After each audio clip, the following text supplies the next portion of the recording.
Let's take a look at Antonio Vivaldi, Allegro, transcribed by Bernard Fitzgerald. This is a really nice piece from the Baroque period, 1650 to 1750 or so. At number one, they want you to play in a detached style, and I think of it more in a Baroque style as bouncy rather than detached. So you want to have a nice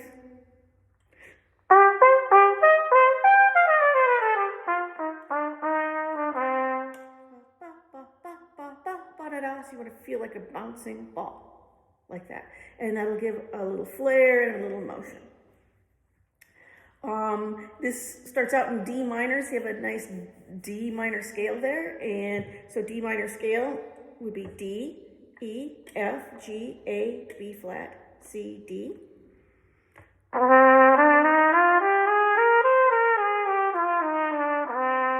that's the D natural minor scale. But often this one is using what's called the melodic minor scale. And so that would be D, E, F, G, A, B natural, C sharp, D, and then going down D, C, B flat, A, G, F, E, D.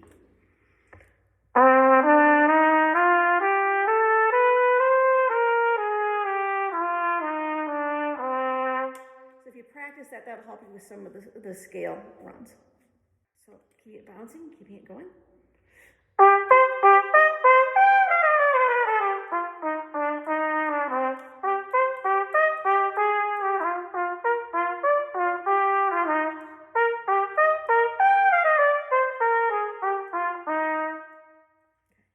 So the next phrase is similar to what you've already heard.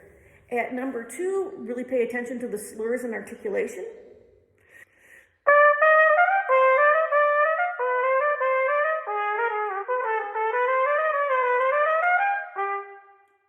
Okay, particularly when you get to the 16th note run. See, the 8th note's before slur into it, and then you time the C sharp.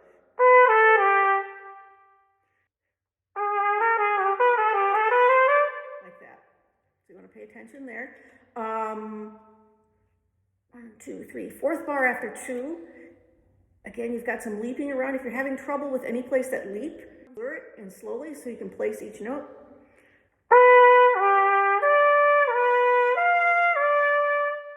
And then speed it up. I use a metronome for this so I can just go up a couple notches each time. I add the tongue. Again, ba, ba, ba, ba, keeping it bouncy. Then you have a section that's very similar to what's come before, paying attention to articulation.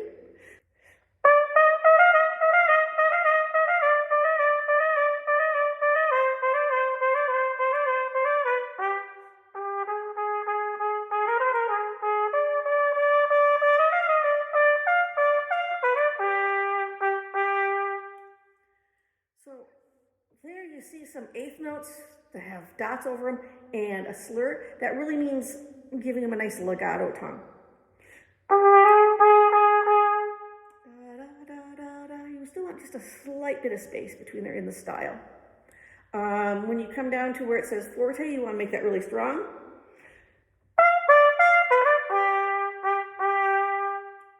End of the phrase, and it's strong. At number 3, you have the new idea.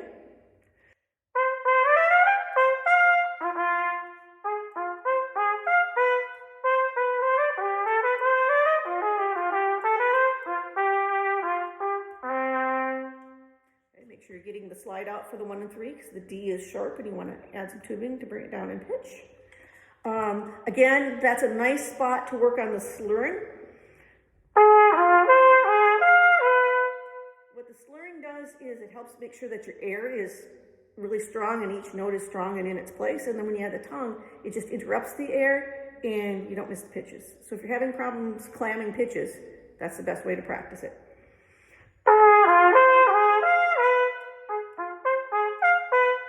And again, start out slow, build up the speed, then add the tongue.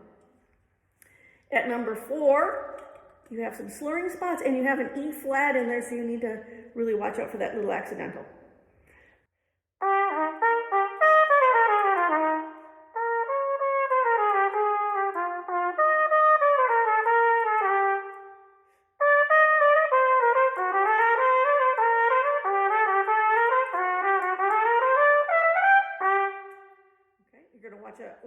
for the G sharp to the A, because that's a coordination thing, and I practice that just by starting out slowly and going back and forth.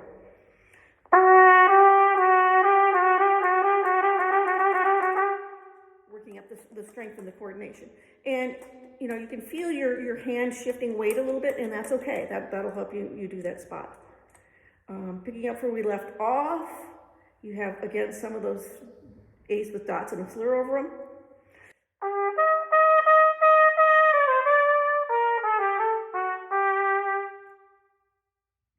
And at 5.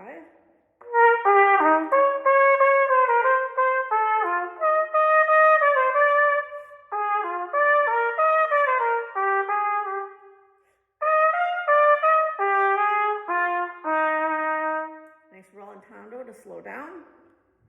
And then at 6, we're back to the original theme, just like it was at 1.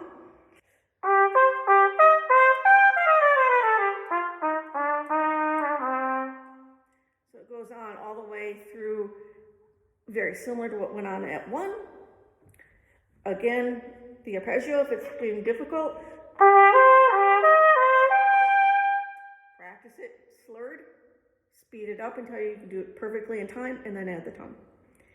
At 9, you've got basically a coda or a cadential figure, and this is basically an ending kind of idea.